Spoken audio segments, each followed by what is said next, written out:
Hi hello, ഇന്നത്തെ നമ്മുടെ video എല്ലാവർക്കും തീർച്ചയായിട്ടും ഇഷ്ടപ്പെടുന്നതും ഉപകാരപ്രദമായിട്ടുള്ള ഒരു വീഡിയോ ആണ്. നമ്മൾ വീടുകളിൽ ബാത്റൂം ക്ലീൻ ചെയ്ത് കഴിഞ്ഞാലും ബാത്റൂമിനുള്ളിൽ സ്മെല്ല് വരാറുണ്ടല്ലേ. പ്രത്യേകിച്ച് നമ്മുടെ വീട്ടിൽ ഗസ്റ്റൊക്കെ വരുവാണെങ്കിൽ നമുക്ക് ഭയങ്കര ടെൻഷനായിരിക്കും ബാത്റൂം അവർ യൂസ് ചെയ്യുമ്പോൾ സ്മെല്ല് ഉണ്ടാവും എന്നുള്ളത്. അപ്പോൾ ഇന്നത്തെ നമ്മുടെ വീഡിയോ വന്നിട്ട് ബാത്റൂം ക്ലീനിങ്ങിൻ്റെയാണ്. പക്ഷേ നമ്മൾ ഇന്ന് ബാത്റൂം ക്ലീൻ ചെയ്യാൻ പോകുന്നത് ബ്രഷ് യൂസ് ചെയ്യുന്നില്ല, അതുപോലെ തന്നെ കൈ കൊണ്ട് ഉരച്ചൊന്നും കഴുകുന്നില്ല. വളരെ സിമ്പിളായിട്ട് ചെയ്യാൻ പറ്റുന്ന ഒരു ടിപ്പാണ്. അതും നമ്മൾ വീട്ടിൽ ഉപയോഗിച്ചിട്ട് വെറുതെ കളയുന്ന പേസ്റ്റിൻ്റെ കവർ ഉണ്ടല്ലോ, അത് ഉപയോഗിച്ചിട്ടാണ് നമ്മൾ ഈ ഒരു ടിപ്പ് ചെയ്യുന്നത്.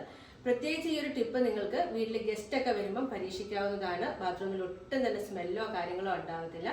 വീഡിയോ കണ്ടു നോക്കിയിട്ട് ഇഷ്ടപ്പെടുകയാണെങ്കിൽ നമ്മുടെ ചാനൽ ഒന്ന് സപ്പോർട്ട് ചെയ്യാനായിട്ട് മറക്കരുത്. ഒപ്പം ലൈക്ക് ചെയ്യാനും കമൻറ്റ് ചെയ്യാനും ഒന്നും മറക്കില്ലെന്ന് വിശ്വസിക്കുന്നു. അപ്പോൾ നമുക്ക് വീഡിയോയിലേക്ക് പോകാം. ഇന്നത്തെ നമ്മുടെ യുദ്ധം ഈ ഒരു ബാത്റൂമിലാണ് കേട്ടോ. നമ്മളിപ്പോൾ നാട്ടിൽ വന്നിട്ടുണ്ട്. അപ്പോൾ അമ്മ എപ്പോഴും പറയുന്നൊരു കാര്യമാണ്, ബാത്റൂം എത്ര ക്ലീൻ ചെയ്തിട്ടാലും വല്ലാത്തൊരു സ്മെല്ല് ബാത്റൂമിനുള്ളിൽ നിന്ന് വരുന്നു എന്നുള്ളത്. കുറച്ച് പഴയ വീടാണ്, അപ്പോൾ നമുക്കറിയാമല്ലോ ബാത്റൂം എത്ര ക്ലീൻ ചെയ്താലും ഒരു സ്മെല്ലുണ്ടാവും. അപ്പോൾ അതിനുള്ള ഒരു ടിപ്പാണ് ഇന്നത്തേത്. അതിനായിട്ട് ഞാൻ എടുത്തിരിക്കുന്നത് ഇതുപോലെ ഉപയോഗിച്ച് കളഞ്ഞ ഒരു പേസ്റ്റിൻ്റെ കവറാണ്. കോൾഗേറ്റ് തന്നെ വേണമെന്നൊന്നുമില്ല കേട്ടോ, ഏത് പേസ്റ്റിൻ്റെ ആയാലും മതി. അത് ഞാൻ ഇതുപോലെ ഒരു സൈഡിൽ ഒരു 3-4 എടുത്തായിട്ട് ചെറുതായിട്ടൊന്ന് കട്ട് ചെയ്യുന്നുണ്ട്. ഇങ്ങനെ നമ്മൾ കട്ട് ചെയ്യുന്നത് ഇതിനുള്ളിലുള്ള പേസ്റ്റ് നമുക്ക് ഉപയോഗിക്കാൻ വേണ്ടിയാണ് കേട്ടോ. ഈ ഒരു രീതിയിലാണ് ഞാൻ കട്ട് ചെയ്തെടുത്തിരിക്കുന്നത്, നമ്മൾ മീനൊക്കെ പൊരിക്കാൻ വരയുന്നത് പോലെ. ഇനി നമുക്ക് വേണ്ടത് ഒരു ടൊയിനാണ്. എന്തെങ്കിലും പഴയ ഒരു ഷൂലേസോ അതല്ലാന്നുണ്ടെങ്കിൽ ചെറിയൊരു തുണിയുടെ പീസോ ഒക്കെ എടുത്താൽ മതി. അത് നമുക്ക് ഈ ഒരു പേസ്റ്റിൽ ഇങ്ങനെ കുറുകെ ഒന്ന് കെട്ടിക്കൊടുക്കാം.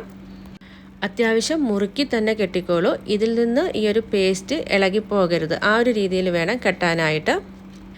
അപ്പോൾ നമ്മുടെ ടിപ്പ് ഇവിടെ റെഡി ആയിട്ടുണ്ട്. ഇനി നമുക്ക് നേരെ ബാത്റൂമിലേക്ക് പോകാം. ഇനി ബാത്റൂമിൽ ഈ ഒരു പേസ്റ്റ് വെച്ചിട്ട് നമ്മൾ എന്താ ചെയ്യുന്നതെന്ന് നോക്കാം.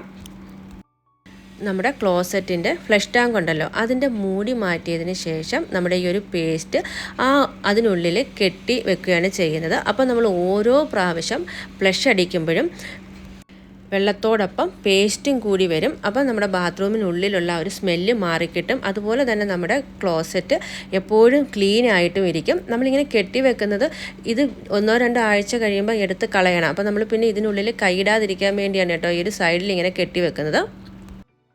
പേസ്റ്റ് പലപ്പോഴും നമ്മൾ ക്ലീനിങ്ങിനായിട്ട് ഉപയോഗിക്കാറുണ്ട്. അപ്പം ഇതുപോലെ തീർന്ന പേസ്റ്റിൻ്റെ കവറൊക്കെ ഉണ്ടെങ്കിൽ ഇങ്ങനെ ചെയ്ത് വെക്കുകയാണെങ്കിൽ വളരെ യൂസ്ഫുള്ളാണ് കേട്ടോ.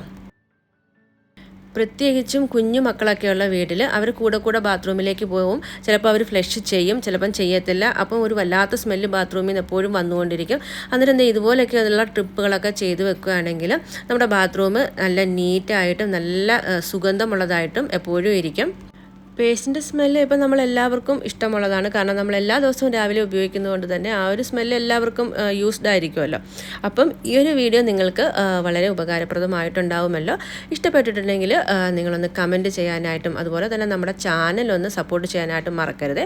അതിനായിട്ട് ഒന്ന് സബ്സ്ക്രൈബ് ചെയ്യാനും തൊട്ടടുത്ത് കാണുന്ന ബെല്ലൈക്കൻ എനേബിൾ ചെയ്യാനും മറക്കില്ലല്ലോ. ഇതുപോലെ പേസ്റ്റിൻ്റെയൊക്കെ ഒഴിഞ്ഞ കവറുകൾ ഉപയോഗിച്ചിട്ട് നിങ്ങൾ എന്തെങ്കിലുമൊക്കെ ടിപ്പുകൾ ചെയ്യുന്നുണ്ടെങ്കിൽ തീർച്ചയായിട്ടും അതും കമൻറ്റ് ചെയ്യാനായിട്ട് മറക്കരുതേ. അപ്പോൾ ഇന്നത്തെ നമ്മുടെ കുഞ്ഞിക്കാട്ട് ഈ ഒരു വീഡിയോ നമുക്ക് വൈൻഡപ്പ് ചെയ്യാം. പക്ഷേ വീഡിയോ ചെറുതാണെങ്കിലും ഇതിൽ ഞാൻ ഷെയർ ചെയ്തിരിക്കുന്ന ഇൻഫർമേഷൻ വളരെ വാല്യുബിളാണ്. എല്ലാവരും ഒന്ന് ട്രൈ ചെയ്ത് നോക്കണം. 5 പൈസ ചിലവില്ലാത്തതാണ്. എന്നിട്ട് നിങ്ങളുടെ ഫീഡ്ബാക്ക് അറിയിക്കണം. അപ്പം വീണ്ടും നമുക്ക് കാണാം. അതുവരേക്കും ടേക്ക് കെയർ. Bye bye.